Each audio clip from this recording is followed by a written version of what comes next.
The coinage of Roman Egypt is massive, and it's probably one of the most interesting of all the provincial coinage because of how exciting, how important Egypt was, and how important that the culture of Egypt maintained its control over the coinage still. It was important to the Greeks and the Romans to still kind of incorporate the Egyptian culture into their coinage. The Roman Egyptian tetradrachms, they literally, from the day that they were made, which under Augustus, he kind of was taking what Cleopatra had produced and was restriking coins using her bronzes and other coinage. And so it wasn't until Claudius where the first tetradrachm was kind of put out, and it was a debased coin. So meaning, if you look at this homepage here, you can see on the left, you see all these kind of degraded looking silver coins, and on the right, they look like bronze coins.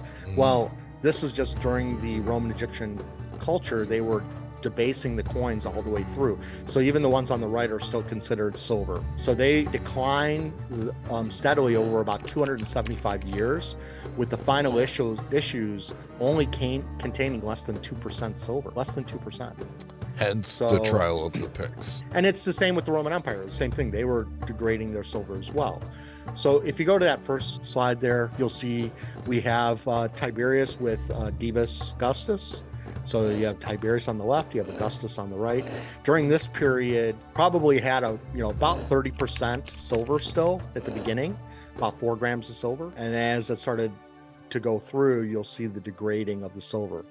You go to the next slide. Nero is said to have produced over 600 million pieces of coinage. And his tetradrachms, he actually, I believe, probably took in the older tetradrachms of Roman Egypt that had more full silver in them, and then he reissued tetradrachms with less silver in them. And it's said that he probably made money based on the fact that he was basically pulling in silver and then having lower weight silver in the new coins.